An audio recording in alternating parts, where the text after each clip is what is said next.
2018년만 해도 알뜰폰은 효도폰의 이미지였어요. 5, 60대가 메이저였습니다. 근데 지금은 10대에서 30대가 압도적으로 높은 비율을 차지하고 있는데요. 고객들의 스마트함이 이 시장을 더 키우고 있다. 스타트업도 초기부터 수익을 낼 수 있어야 한다라는 생각을 했어요. 많은 활성 MAU를 만든 다음에 그 다음 뭐 해보겠어요가 아니라 법인 설립하고 그 다음 달부터 바로 매출이 들어오는 월 500만 원에서 5천만 원, 3억, 4억, 5억 점점 건강한 매출들을 만들어내고 있고요. 모요의 대표 안동건입니다. 저희는 통신시장의 문제를 혁신하고 있는 통신 스타트업입니다. 통신시장에는 번호 이동이라는 되게 중요한 지표가 있습니다. 이건 통신사에서 다른 통신사로 이동하는 걸 말하는 건데요. 창업 2년 만에 약 30명의 소수의 동료가 통신 3사 한 곳이 만들어내는 한 달 번호 이동과 맞먹는 수준의 개통을 만들어내고 있습니다. 창업 이전에 저에 대해서 얘기 드려보면 군생활 하면서 평생 책을 안 보다가 1년간 못 보게 하니까 너무 보고 싶은 거죠. 그래서 상병이 되는 순간부터 미친 듯이 책을 받고 전역하고 진짜 건방진 생각을 했어요. 학교에서 난 배울 게 없다. 세상에 나가봐야겠다. 오지탐사대라는 프로그램이 있었어요. 키르기스탄의 악시락 산맥이라는 곳에서 해발 5,000m 미닫봉을 2번을 오르는 경험을 했는데 사람이 올라가지 않은 봉우리를 오른 거니까 내가 정말 이렇게 넓은 세상에 있는데 난 뭐라고 살아야 될까라는 고민을 더 본격적으로 해야겠다. 마음에 맞는 훌륭한 사람들과 함께 우리 저기 가보자. 저 산에 올라가 보자. 여정 자체가 보상인 경험들을 하는 게 너무 즐거웠고 고민만 하면 안 되는구나. 행동해야겠다. 그때 이제 친한 친구가 배민 완전 초기로 들어가면서 그 친구에게 저도 요청을 했죠. 나도 스타트업 가보고 싶어. 10명 이하여야 할 것 같고 개발도 모르고 디자인도 모르니까 뭐든 할 수 있을 것 같은 니즈가 있는 회사에 나를 소개해 줄 수 있어 해가지고 소개해 준 데가 지금은 웨딩북, 당시에는 리와이어스라는 회사였는데 첫 입사한 날 마음속에 이런 생각을 갖고 있었어요. 3개월이라고 창업해야지. 그래서 이걸 어떻게 말하지? 너무 눈치 보이는데? 대표님과 첫날에 미팅을 하는데 회사가 제 한 달 반 남았다고 하는 거예요. 이거 진짜 그냥 추락하는 데에서 비행기 조립하는 거 맞구나. 뭐든 해보자 라고 해서 정부 지원 과제부터 투자 활동들 같이 막 따라다니면서 할 수 있는 건 다 했던 것 같고 이제 극적으로 시드 투자를 받으면서 뭔가 고객들한테 가치 있는 서비스를 주고 싶은데 거기서 핵심인 고객을 모르니까 그냥 만나고 싶었어요. 온갖 커뮤니티에 글을 올려서 양재역에 있는 카페벤에 자리 잡고 맨날 신부님들을 모셨어요. 왜 결혼 준비 이렇게 오래 하는 거지? 왜 하는 거예요? 근데 얘기를 할 때마다 100명의 고객은 100명의 레슨을 주는 거예요. 스타크래프트 맵으로 보면 완전 다 검은색 영역에서 시작하면서 조금씩 이 앞에도 뭐 미네랄이 있었네? 이런 것처럼 막 넓혀지는 거예요. 저희가 당시 웨딩마루라는 서비스가 있었고 이게 2년간 10군데의 드레스샵에게 CRM을 공급하고 있었는데 대표님이 장난식으로 그런 얘기를 하셨어요. 올해 안에 10개에서 50개 달성하면 내가 해외 워크숍 쏘겠어. 우리나라 드레스샵이 청담에 한 7, 80개 정도 있으면 거의 과반 이상을 먹어야 되는 게임이었고 근데 제가 완전 거기 꽂힌 거죠. 돌방이라 그러죠. 그냥 돌격 방문을 해가지고 신랑인 척 들어가서 원장님 만나러 왔는데요. 그래서 누구시죠? 원장님 만나러 왔습니다. 처음에는 무조건 문전박대였는데 이게 심리고 사람을 설득해야 되고 어떻게 빠르게 키 매니에 접근해야 되는 건지를 그때 막 배워왔던 거죠. 결국은 12월 31일에 52개로 마무리했었어요. 소프트벤처스에 14억 투자를 바로 받으면서 한 10명 정도 되는 팀이 하나의 목표를 향해서 다 으쌰으쌰하고 일이 이렇게 재밌을 수 있구나. 와, 스타트업 미쳤다 라는 거를 느끼게 해준 첫 번째 경험이었던 것 같아요.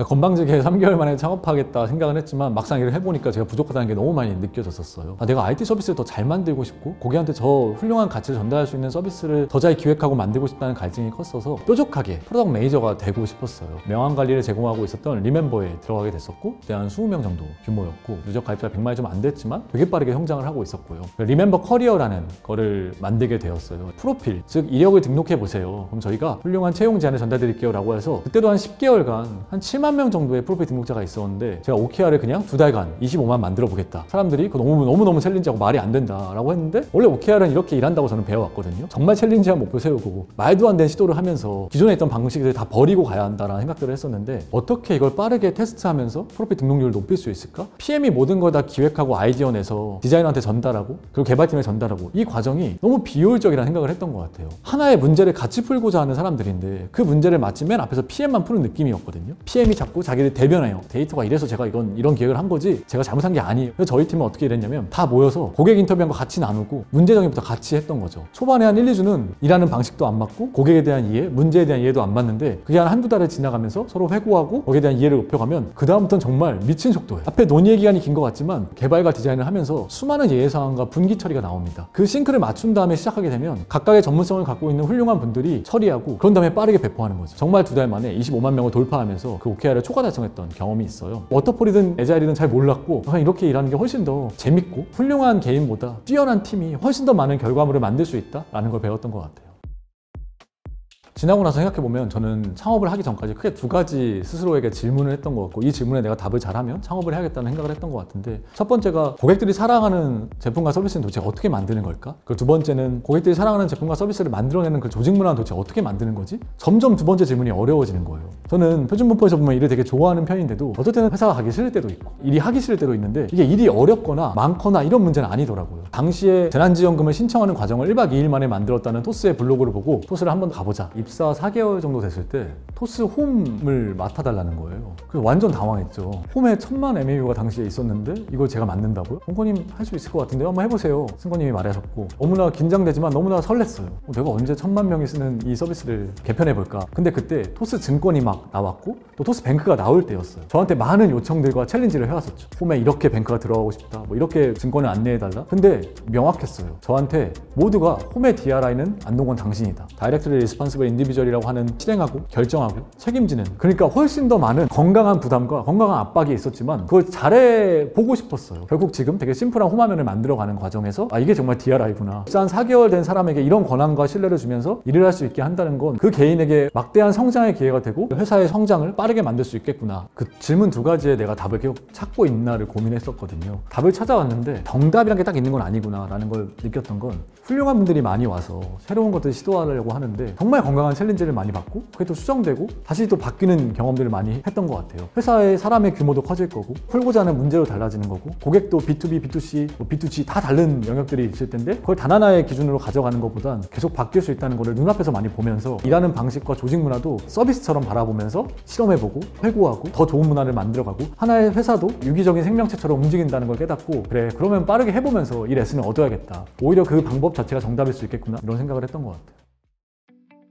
항상 핸드폰에 기회나 문제가 발견하면 창업 아이템을 맨날 적어놓고 살았어요. 100여 개 정도의 아이템이 있었는데 기준이 좀 있어야겠다. 고객이 그 문제에 대해 짜증을 느낄 정도로 이 문제가 꽤 심각하냐, 그런 문제를 느끼는 그 고객들이 얼마나 많냐, 또 세 번째는 이걸 내가 잘할 수 있느냐 라는 생각들을 했었는데, 통신은 5,600만의 회선수, 그리고 우리나라 전 국민이 거의 사용을 하고 있었는데 오프라인 매장을 갈 때 썩 좋지 않은 경험들을 하는 것 같아요. 번호 이동하실래요? 기기 변경하실래요? 계산기를 두들기면서 얼마나 보고 오셨나요? 정보비대칭에서 오는 불신들이 있는 것 같다. 그래서 이 통신의 문제는 항상 풀고 싶었고, 변화가 있어야 이 변화를 파고들 텐데 두 가지가 엄청나게 커지고 있었어요. 자급제폰, 중고폰 시장. 또 하나는 알뜰폰 요금제라고 하는 SK, KT, LG의 같은 망을 사용하는 이 알뜰폰 요금제에 고객들의 니즈가 엄청나게 커지고 있다는 것을 발견하게 되었고요. 요금제를 몇 개 추천해주는 서비스가 있었고 그 서비스의 담당자를 그냥 연락해서 만나봤어요. 근데 정말 아무것도 안 하고 있는데 1년간 10배가 성장하고 있다는 거예요. 그래서 되게 좋은 요금제가 어딘가 숨겨져 있는데 약간 항공권 비교해주는 스카이스캐너처럼 이거 쉽게 비교해주는 데가 없었던 거죠. 그래서 이걸 일단 쉽게 찾게 하자. 회사 다니면서 주말과 새벽에 가서를 검증해보고 싶었어요. 4명 정도가 이걸 뜻을 함께 했고요. 요금제를 다 엑셀로 정리했고요. 데이터 얼마 쓰세요? 통화 얼마 쓰세요? 문자 얼마 하세요? 고객이 정보를 입력하면 그 정보를 그냥 필터해가지고 찾았어요. 이 요금제다 하면 그 요금제를 바로 링크를 비틀리로 바꿔서 하나하나 고객들한테 그냥 카톡으로 다 작성해서 보냈던 거죠. 한 2달간은 그냥 수백 건을 그렇게 처리했었고요. 클릭률이 안 떨어진다라는 거 보면서 이거는 빨리 만들어야겠다. 우리가 개발을 해버리자. 값을 입력하면 바로 결과를 보여주고 여기서 비교할 수 있고 추천해주자. 한 3개월 차 됐을 때 고객들의 이탈이 너무 심하다. 1700개 요금제 중에 하나를 택했는데 신청하는 과정에서 20-30개 되는 정보를 받아야 되는데 90%가 이탈한다는 게 너무나도 안타까웠고, 고객들의 경험을 우리가 그냥 일원화시켜주자. 알뜰폰 사업자들과 얘기해서 우리가 받아서 제공해주자. 당시에 정확히 6명이었어요. 근데 6명을 두 팀으로 쪼갰어요. 3.5명, 2.5명. 디자이너 한 분은 이제 양쪽을 했었거든요. 3.5명은 고객을 데려오는 데 집중했다면 나머지 2.5명은 신청 과정을 쉽게 만드는 거에 들어갔어요. 4-5배 이상의 전환율을 한두 달 만에 만들어냈거든요. 알뜰폰 사업자들은 정보를 보고 개통을 해주면 되는데 개통까지 평균 4-5일이 걸리는 거예요. 왜 이렇게 오래 걸리나 봤더니 알뜰폰 사업자들은 그 고객 정보를 정말 하나하나 손으로 개통 전산에 입력하면서 개통을 하고 있었던 거예요. 고객들이 너무나도 오래 걸려요, 언제 개통될지 모르겠어요, 불만이 쏟아지니까 이거 개선해야겠다. 통신 3사를 6개월 넘게 설득하면서 저희한테 결국 개통 API를 열어줬고, 지금 모요에서는 클릭 5번이면 30초면 개통이 됩니다. 약 100분의 1 빠른 속도로 알뜰폰 사업자들을 위한 솔루션들을 제공하고 있고, 법인 설립하고 2년 만에 그 개통자 수가 4,500건에서 한 달에 5만 건 넘는, 즉 110배 이상의 성장을 만들어 왔던 것 같아요. 모요는 요금제를 추천해주면서 고객이 요금제를 가입하면 알뜰폰 사업자들에게 일부 수수료를 받는 모델인데요. 스타트업도 초기부터 수익을 낼 수 있어야 한다라는 생각을 했어요.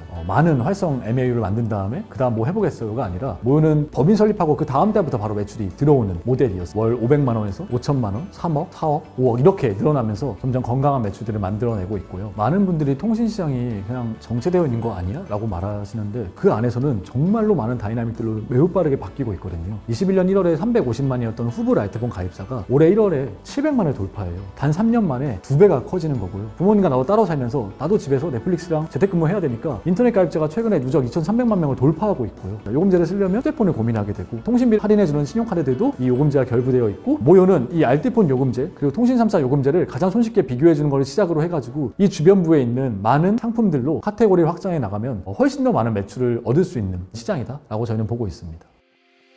지금 모요에 30명 정도의 동료분이 계시고 처음부터 채용 공고를 올리지 않았어요. 한 명 한 명에게 저가 다 이력을 보면서 연락을 드리고 진짜 만나서 티타임 좀 해달라, 제발 해달라. 지금까지 티타임 했던 분들만 300~400명이 넘을 거예요. 갖고 있는 IR 자료를 한 30~40장을 제가 다 설명해드려요. 초기에는 되게 시행착오가 많았었던 것 같아요. 작은 스타트업에서는 속도가 생명이고 속도를 올리려면 빠르게 의사결정을 해나가야 되는데 그 의사결정에 원칙과 기준이 없는 것 같다. 그러면 그 원칙과 기준을 명확히 세우는 게 결국은 모든 걸 더 빠르게 할 수 있겠다? 저희는 멋있는 말 가져와서 핵심 가치 같은 거 만들지 말자라는 생각을 했어요. 저희는 시즌으로 일을 하는데 첫 번째 시즌은 약 40일 정도였어요. 근데 하루에 방문자를 그때가 1000명이 안 됐었는데 이거 13배 올려보자. 한 3~40일 만에 이런 OKR을 세우고 달려가는데 그걸 정말 달성을 했거든요. 그리고 회고하면서 우리가 왜 잘 됐지? 우리 이렇게 일하니까 잘 됐던 것 같아. 그게 정말 미친 팀플레이, 정말 압도적인 속도, 정말 포기하지 않은 끈기. 이 세 가지가 우리 이거 만들었던 것 같아. 그리고 시즌2를 하면서 핵심 가치가 7개로, 시즌3를 하면서 8개로 늘어났고요. 우리가 성공했던 거에 대한 귀납적 성공 방정식을 정리하는 게 저희 핵심 가치였고 F1 레이싱 막 가다가 잠깐 멈춰서 더 빨리 가기 위한 정비를 하는 시간처럼 시즌과 시즌 사이에는 피트스탑이라는 기간이 있고요.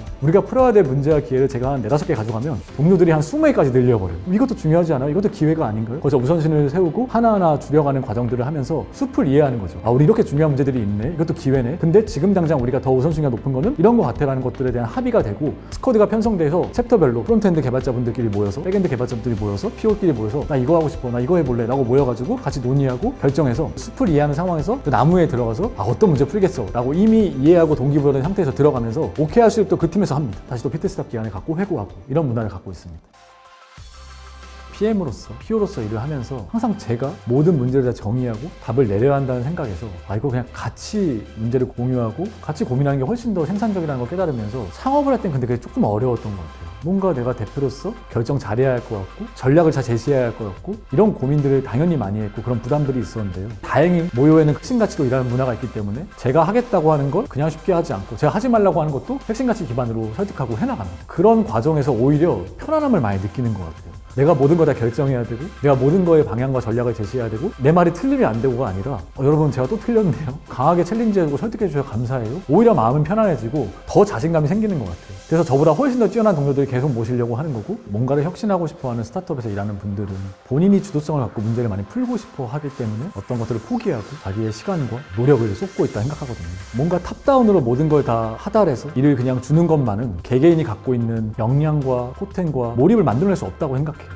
문제를 쭉 나열해놓고 그 문제가 왜 중요하고 어떻게 푸는 게 좋을 수 있을지에 대해서 함께 공감을 맞추면 훌륭한 동료들은 그걸 알아서 찾아갑니다. 나 이 문제 진짜 풀어보고 싶었어 라든가 나 이런 경험 있어서 이거 잘할 수 있어. 아니면 이거 나 완전 챌린지한데 이거 도전해볼 거야. 오너십이란 게 그렇게 나온다 생각을 하거든요. 정답이란 게 없다는 게 이런 부분인 것 같아요. 명확한 정답이 있었다면 그 정답을 가지고 했을 텐데 제가 알기로 기업의 역사가 600년이 되는데 그 600년간 왜 이게 정해지지 않았을까를 생각해보면 시장과 문제와 기회와 고객이 다 달라지는 상황에서 계속 그것들을 내부적으로 이슈 레이징하고 챌린지하고 계속 개선해 나가는 거 그 과정들이 저의 부담을 낮추고 저의 시행착오를 낮추고 오히려 제가 더 훨씬 더 심리적 안정감을 갖고 동료들과 거침없이 얘기해가면서 개선해 나갈 수 있는 과정에 있는 것 같아요. 모요가 커지면서 조금씩 느려지는 게 있을 수 있겠지만 결국 저희는 피자 두 판의 원칙 6명에서 8명 정도가 되는 팀의 규모를 잃지 않고 그 규모의 사람들이 계속 문제를 풀게 만들고 완벽한 권한과 기회를 주는 거죠. 또 하나 중요한 건 정보의 투명성인 것 같거든요. 모요는 개인의 연봉과 보상을 제외한 모든 정보를 공유하고 있고 개인의 법인카드 사용 내역부터 런웨이, 잔고까지도 다 공유해드립니다. 그래야 동료들이 내가 지금 이 비용을 쓰는 게 회사에 어떤 재무적 리스크를 가져오고 이 상황에서는 이 비용을 쓰는 게 어떤 일을 가져오는 것을 훨씬 더 건강하게 판단하더라고요. 권한을 갖고 의사결정을 할 수 있는데 정보를 가지고 의사결정을 더 잘할 수 있는 환경들을 계속